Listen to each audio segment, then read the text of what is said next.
মানুষ তার জীবনে দুই ধরনের পরিস্থিতিকে খুব ভয় পায়।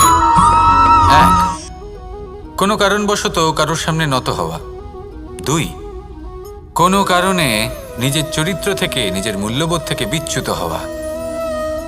এবার কেন হয় এরকম যে কথায় কথায় কারোর সামনে নত হতে হয়? কেন বারংবার নিজের চরিত্র থেকে চ্যুত হতে হয়? এরকম কেন হয়?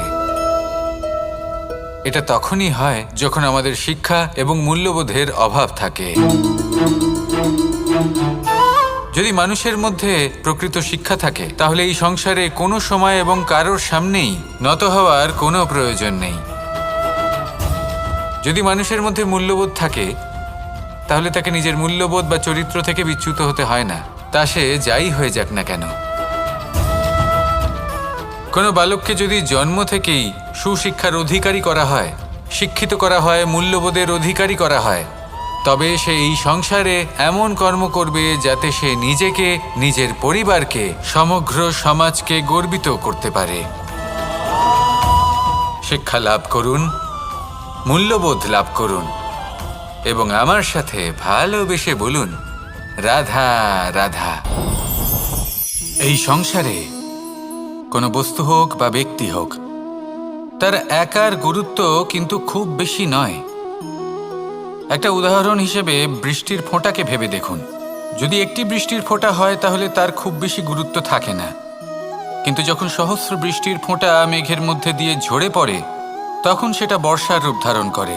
সেই বর্ষা যা এই প্রকৃতিকে শান্ত করে। সেইভাবেই পাথরের ছোট টুকরো, তার খুব বেশি গুরুত্ব থাকে না, কিন্তু যখন অসংখ্য পাথরের টুকরো একত্রিত হয় তখন তা পর্বতের আকার ধারণ করে। সেইভাবেই কিছু মানুষ যখন একত্রিত হন তখন তৈরি হয় পরিবার, কিছু পরিবার যখন একত্রিত হয় তখন তৈরি হয় সমাজ, যখন অনেক সংখ্যক সমাজ একত্রিত হয় তখন তৈরি হয় রাজ্য। এবার এই রাজ্যের সবথেকে গুরুত্বপূর্ণ ব্যক্তি হতে পারেন রাজা, কিন্তু তাও সেই রাজা একা কিছু করতে পারেন না। যুদ্ধ লড়ার সময় তারও নিজের সৈন্যদলকে প্রয়োজন পড়ে। কিন্তু এই সংসারে এমন একজন ব্যক্তি আছেন যিনি একাই সব কাজ করতে থাকেন, এবং সেই ব্যক্তি হলেন মা।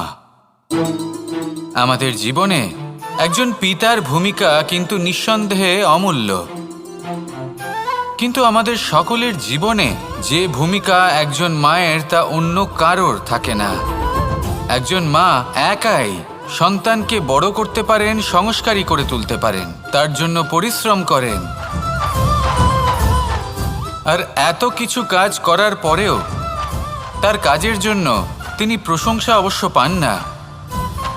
উল্টে যদি সেই সন্তান অনুচিত পথে চালিত হয়, অনুচিত কর্ম করে, তখন সেই মাকেই অপবাদের পাত্র হয়ে উঠতে হয়। আমাদের জীবনে মায়ের যোগদান কতটা সেটা বুঝুন। আপনাকে বড় করে তোলার জন্য উনি কতটা পরিশ্রম করেছেন সেটা বুঝুন। আজ থেকে, এখন থেকে, এই মুহূর্ত থেকে মাকে সম্মান করতে শিখুন। যখন সময় পাবেন, যখন সুযোগ হবে, তখন তার প্রশংসা করুন, ওনারও ভালো লাগবে। আর মায়ের এই মমতার জন্য, তার এই ভূমিকার জন্য আসুন সবাই মিলে আমরা তাকে প্রণাম করি, আর সকলে মিলে ভালোবেসে বলি, রাধা রাধা।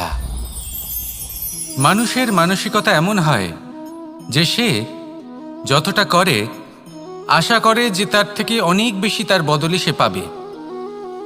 দেখুন, সবকিছুই আপনার ভাবনা চিন্তার উপর নির্ভর করছে।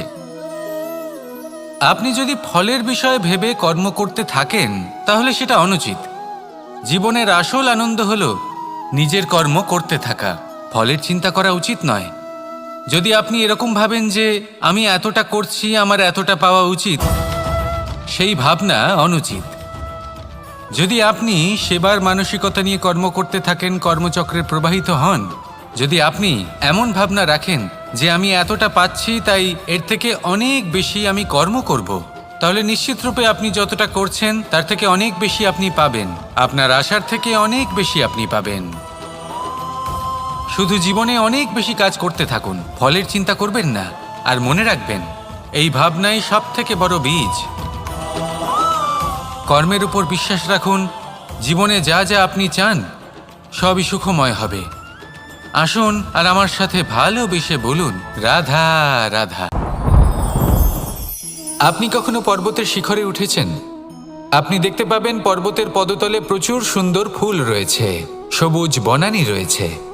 যত আপনি ওপরে উঠতে থাকবেন তত ফুল কমতে থাকবে, সবুজ বনানী কমতে থাকবে। আরও কিছুটা ওপরে উঠলে কাঁটা জাতীয় গাছ দেখতে পাবেন, শুকনো গাছ দেখতে পাবেন। আরও যদি ওপরে ওঠেন তাহলে পাষাণ দেখতে পাবেন। আরও ওপরে উঠলে হিমখণ্ড দেখতে পাবেন। এই যে পর্বত, তা মনুষ্য জীবনের সবথেকে উত্তম উদাহরণ। মানুষ যখন সাফল্যের শিখরে পৌঁছতে চান, মহানুভবতার শিখরে পৌঁছতে চান, পথে যত আস্তে আস্তে উপরে উঠতে থাকেন ততই ভৌতিক বস্তু তার থেকে বিচ্ছিন্ন হতে থাকে। যদি তিনি সেই ভৌতিক বস্তুগুলি ত্যাগ না করতে পারেন তাহলে কখনোই সেই স্থানে পৌঁছতে পারবেন না। আর মানুষ যদি উচিত ত্যাগ করতে পারেন, পথে অগ্রসর হতে থাকেন, এগোতে থাকেন, তাহলে একদিন না একদিন তিনি মহানুভবতার, জ্ঞানের, সাফল্যের হিমের স্বাদ অবশ্যই লাভ করবেন। মনে রাখবেন, মানব জীবনের ত্যাগ হলো অত্যন্ত গুরুত্বপূর্ণ অংশ। আসুন আমার সাথে ভালোবেসে বলুন, রাধা রাধা। আপনি কখনো কোনো বাজকে নিজের বাসা বানাতে দেখেছেন? এই বাজ যখনই কোনো বাসা বানায় তখন উঁচু গাছের ডালে বা কোনো পর্বতের শিখরে বাসা বানায়, অনেক উচ্চতায়। আর সেখানে তার সন্তানও জন্মগ্রহণ করে। যখন এই সন্তানেরা জন্মায় তখন এই বাজ খুবই ভালোবেসে এবং খুব সাবধানে এদের পালন পোষণ করে। নিজের ঠোঁট দিয়ে তাদের ঠোঁটে খাবার পরিবেশন করে। কিন্তু যেই সেই সন্তানেরা হৃষ্টপুষ্ট হয়ে যায় এবং সেই কথা বাজ নিজে বুঝতে পেরে যায়, সেই বাজ নিজেই সেই বাসা ছিন্ন ভিন্ন করে দেয়। সেই সন্তান যাদের সবেমাত্র ডানা গজিয়েছে, কিভাবে উঠতে হয় তারা জানে না, সেই সন্তানগুলিকে উচ্চতা থেকে ঠেলে দেয়। সেই সন্তান প্রথমে ভয়ভীত হয়ে যায়। তারা সামনে মৃত্যুকে দেখতে পেয়ে ভয়ের কারণে তাদের ডানা ঝাপটাতে থাকে। আর সেই প্রক্রিয়াতেই সেই সন্তানগুলি উড়তে শুরু করে দেয়। এবার এই ঘটনায় আমরা কি শিক্ষা পেতে পারি? এটাই, যদি আপনি মাতা পিতা হন তাহলে নিজের সন্তানকে অবশ্যই স্নেহ করুন, কিন্তু তাদেরকে নিজের আঁচলের তলায় বেঁধে রাখবেন না। যদি আপনি চান আপনার সন্তান জীবনে উন্নতি করুক, তাহলে নিজের মুঠো থেকে তাদের স্বতন্ত্র করে দিন। এই সংসারে সংঘর্ষ করতে দিন। সেই সন্তান নিজেই বুঝতে পারবে যে জন্মের সময় পাওয়া ডানা কি করে ব্যবহার করতে হয়। আর আপনার চোখের সামনে আপনার সন্তান এই আকাশে উড়তে থাকবে। তাহলে আসুন আমার সাথে ভালোবেসে বলুন, রাধা রাধা। এই সংসারে সব থেকে বড় ব্যক্তি কে? আপনি বলবেন, এই কেমন ধরনের প্রশ্ন? কিন্তু এটা হলো সব থেকে উচিত প্রশ্ন। কেউ এর উত্তর দেবে যে সেই মহাপ্রতাপী রাজা, তিনি হলেন সব থেকে বড় ব্যক্তি, সেই বড় রাজনীতিবিদ, তিনিই সব থেকে বড় ব্যক্তি।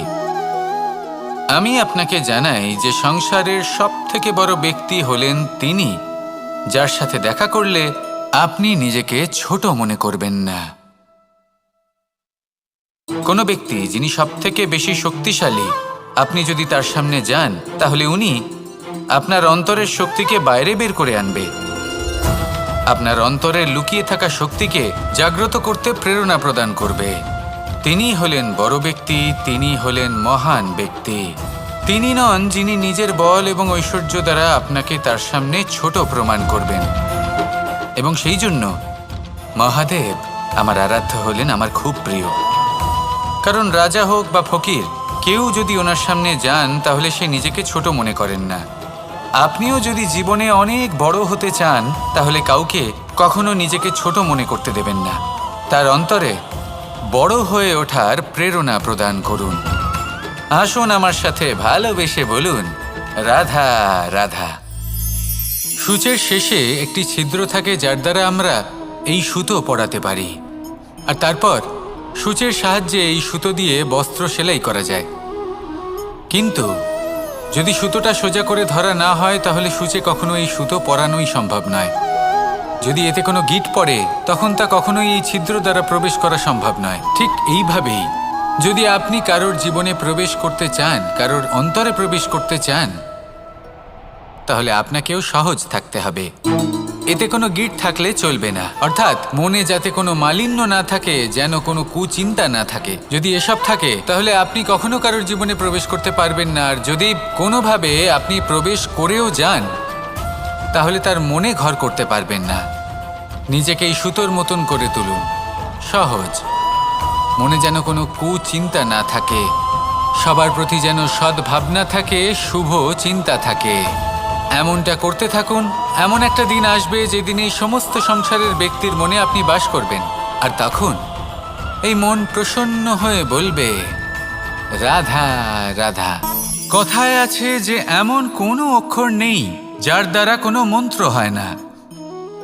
এমন কোনো বনস্পতি নেই যা নিজেই একটা ঔষধি নয়।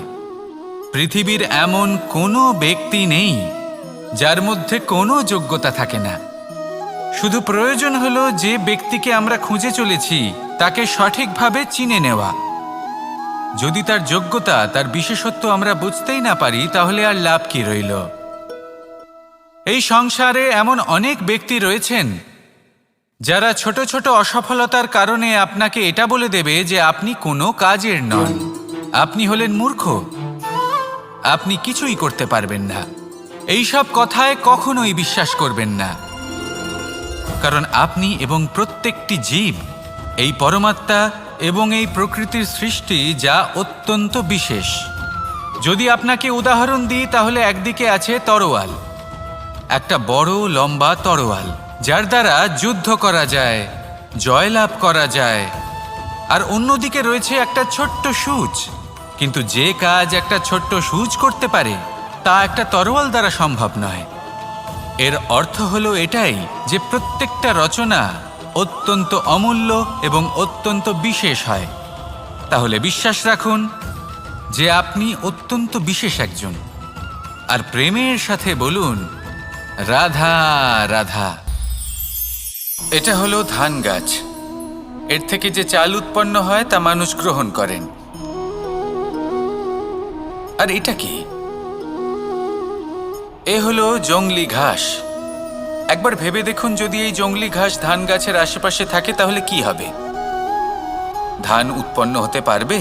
তা উৎকৃষ্ট হতে পারবে? আমরা কি তা গ্রহণ করতে পারবো? কখনোই নয়।